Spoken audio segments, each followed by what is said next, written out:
Another edition of the book club. We're reading Finish What You Start by Mr. Peter Hollins, and we're on chapter 3 here, which is called Creating a Manifesto.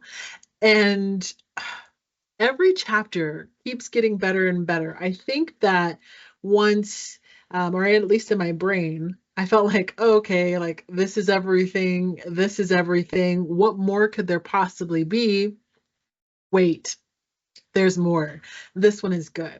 So I just wanted to start off by reading a little bit of the first couple of paragraphs of chapter 3. And it goes like this, according to the author. You, yes, you, will face forks in the road where you must deliberate between following through or giving up. Instead of having to make the hard decision and reach deep into your willpower tool bag every single time, having rules for yourself can help you decide which direction to take whenever you reach a fork. We've been told since we were young that we have to follow the rules. I don't know about you guys, but rules, oh, geez. Well, this time, guess what? We can choose our own rules that will ultimately help us accomplish exactly what we want. Rules can generally be called mental models, which can be critical to follow through. This is because they create a set way that you have to make decisions, no exceptions, with your decisions already made for you by your rules. You thus make decisions automatically, and you no longer have room to make the wrong decisions based on waning willpower and self discipline, which typically means or leads us to give up. I love this. This is cool because, like I mentioned a few seconds ago when reading the beginning of this chapter, rules. I remember rules from my childhood. And as I was peeling through this chapter, I realized I'm going to have to get rid of the rules the way that I see them being distributed from a parent. Because for some reason, when I think rules, I think parent. And the rules here, they said, guess what? You get a chance to decide, one, what your goal is, and two, just to make sure that you stay on track to getting to that goal, you get to make up the rules. It's a win-win situation. A good example of a rule, according to the author on page 64 here, is to always complete 2 tasks on your to-do list for your goal every single day. If you have this rule in place, he says it'll simply be unacceptable not to do this.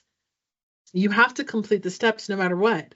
And as a result, if you keep this 2-task rule in order when it comes to your goals, one day you will roll over and magically find that you have arrived at the goal, which is the end product. It's where we hope we end up. It's where we hope we can get to. I love that he continued to break this down by saying this chapter is about creating a set of rules. And according to him, it's the manifesto, which, if you have to choose a word, would you rather create rules for yourself or create a manifesto? And I think I'm going to just start saying that for fun. You're going to create a manifesto for you to follow every time you come across a fork in the road, because you and I know that we're going to come across those forks. We talked about this last chapter. There are things that are going to come up when you're looking at the big picture of trying to reach that goal that will detour you. And it's going to seem like this is the better option. This is the easier route for you. But if you can stick to the manifesto that you've created for yourself, it's going to help push and guide you in the right direction and avoid depleting the willpower that you've been working on, or that you have, according to the author. Here are or here is the way the author recommends you break down these, in addition to the 2-task rule. Rule number 1 is, if not for laziness or fear, would you be giving up? And I guess that's not the rule, that's the question you're supposed to ask yourself. If not for laziness or fear, would you be giving up? And so as you come to this fork in the road, you have to make the decision. I'm at this fork and I want to scroll through my social media. I want to go outside and frolic in the garden. I want to hang out with my friends. I want to watch this movie or this television episode. You have to make the decision of, hey, is this, or being self-aware, which we also talked about. Let's evaluate ourselves. Let's be self-aware. Is this pushing me in the direction of my goals? If it's not, is it because I'm lazy or I'm fearful of doing the right thing? And if it is one of those two things, which sometimes it is. Sometimes you just want to be a little lazy. Sometimes you'd rather just pull out your phone, scroll through social media, play a game. Maybe it's habit, whatever it is. If you were to ask yourself this, it kind of opens up a new door. It broadens that horizon of what it is you're actually doing. And he says, before you give up, make it a rule that you always ask yourself if it's laziness or fear holding you back. And then once you realize that it's fear or laziness, you make the connection and you tell yourself, well, that's dumb. If this is really that important to me and I'm not moving forward because I'm lazy, that is a dumb reason. It gives you a new boost of energy to say, yeah, I'm not a lazy person. I'm not a fearful person. This is exactly what my goals are. It's time for me to kick it in gear.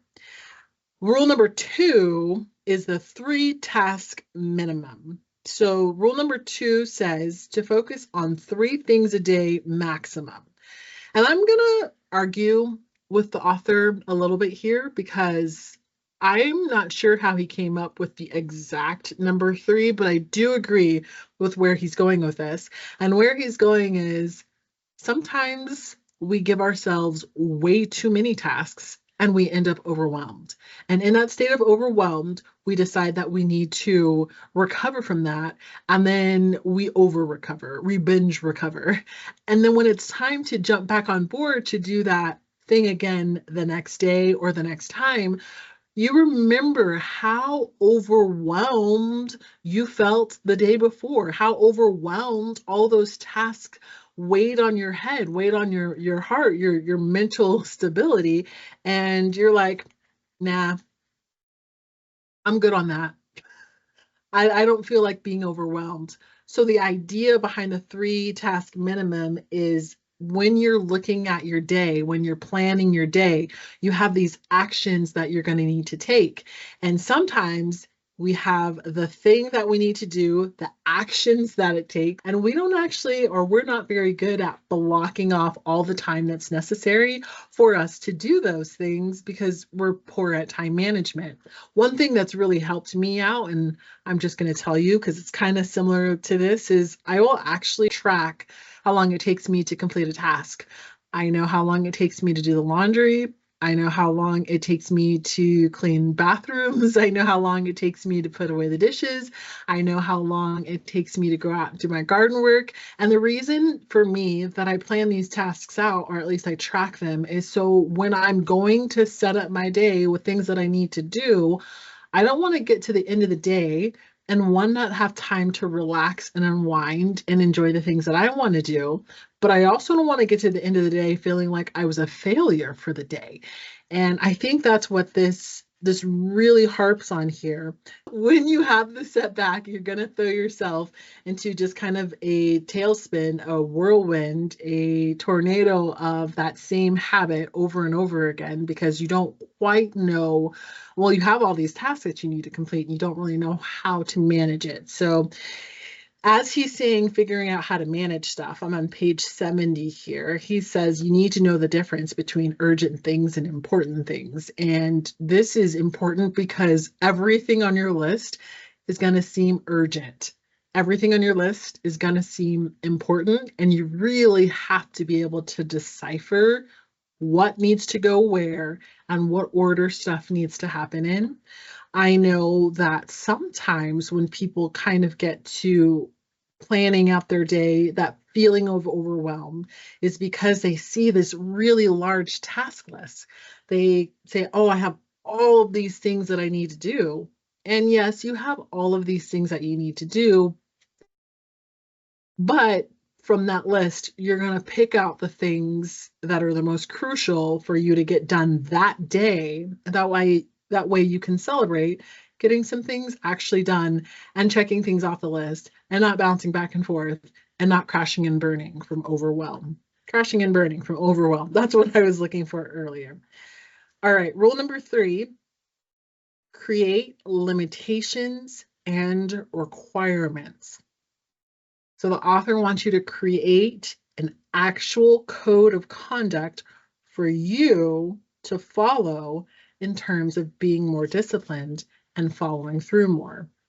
And this is good because this is just a reminder to yourself of how you need to tackle every single day. You know, we have these things that we can do, but if you're not holding yourself to that expectation, what's to say that you're actually going to follow through with any of these things? Make clear statements about what you cannot do and make clear statements about what you must do. So you have a whole task list again. There it is. And you're going to look at it and you're going to say, I cannot spend more than 1 hour in front of a screen today. I cannot spend more than 1 hour outside today. I cannot spend 1 hour more having my lunch today. Maybe it's 30 minutes. I cannot spend more time than this. I can't. Once I've reached that cutoff, it's the cutoff. There's something else that I need to be doing. And that's to say, or that's to help guide you, saying it's not that you can't do these things. It's that there needs to be a cutoff somewhere. You have to stick to it. And same with the things that you must do for the day. So wherever you are in your goal setting journey, you have to look at it and you have to say, I have these 2 tasks that I'm going to complete. I have this set of things that I'm going to do today. In order for me to move towards my goal, these are the things I have to do.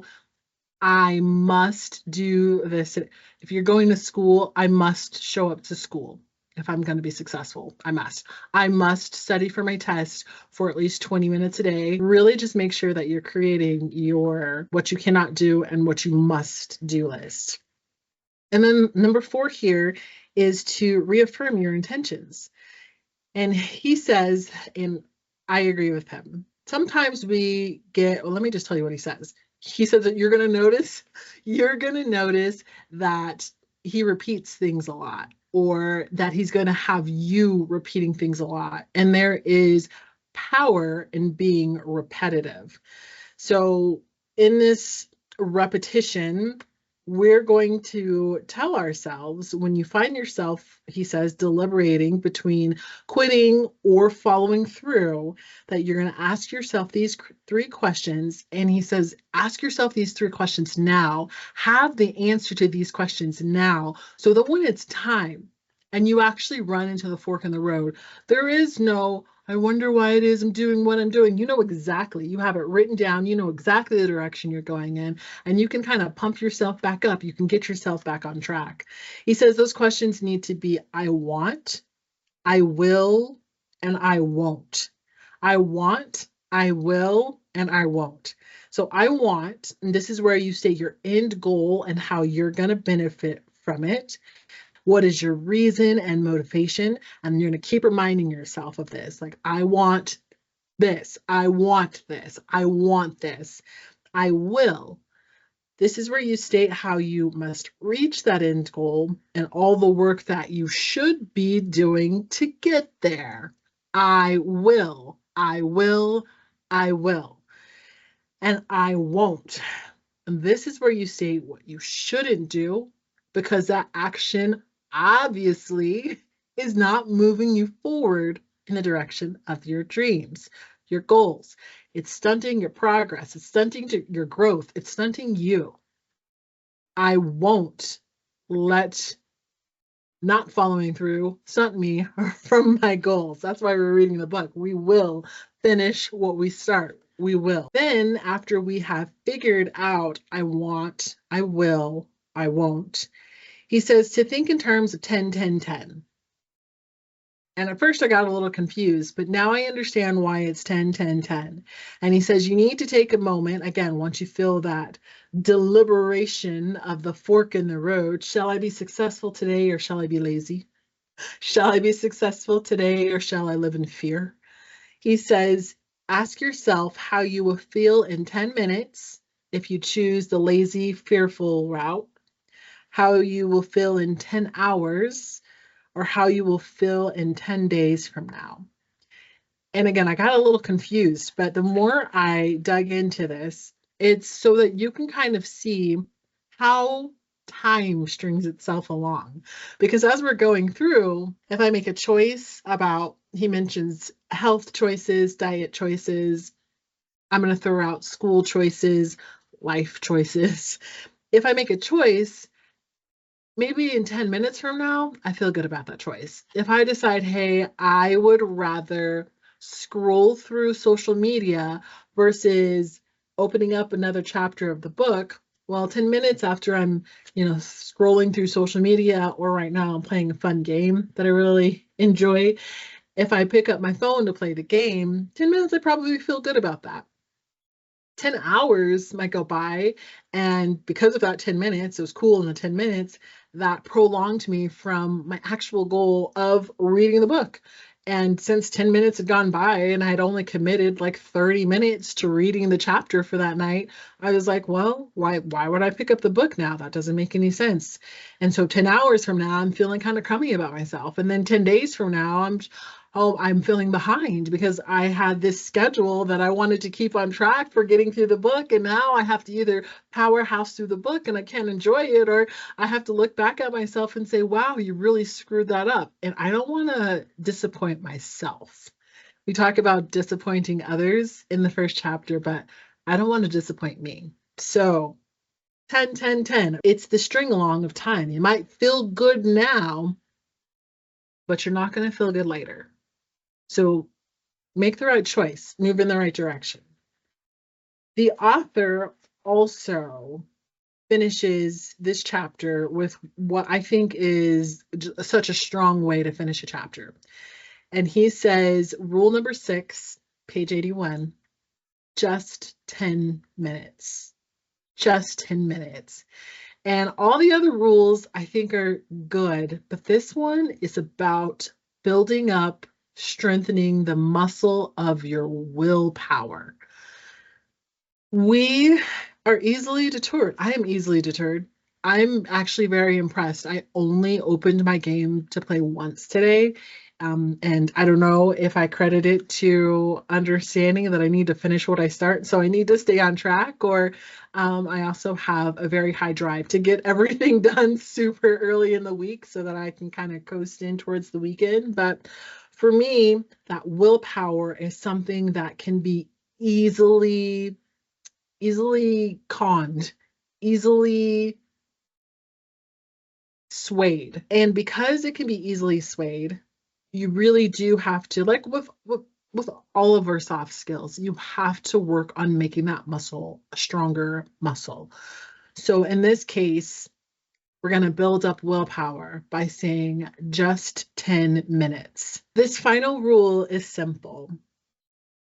If you want something negative, harmful, or detrimental to your follow through, the author says to wait at least 10 minutes before getting it. So for example, if I choose between my phone or picking up the book, instead of me going to grab the phone, he says, just wait 10 minutes.